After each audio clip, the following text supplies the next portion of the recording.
How to remove debit or credit card on Temu. Hi everyone, this is Alana from Create, Login and Delete. Let's jump right into the video. First of all, head over to Play Store or App Store to download and install the Temu app on your device. Once you have installed this application, tap on the Open option. Here you first want to log into your account.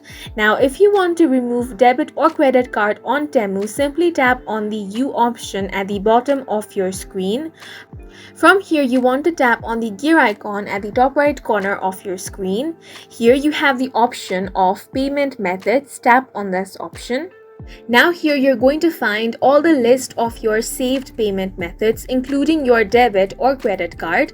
If you want to remove any one of that, find the debit or credit card that you want to remove and tap on it. Then tap on the option of remove credit card. Now confirm the removal by tapping on the remove option again when prompted. Once you do that, your credit or debit card will be successfully removed from your Temu account.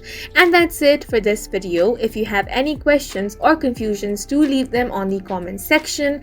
And don't forget to hit the like button and subscribe for more helpful tutorials.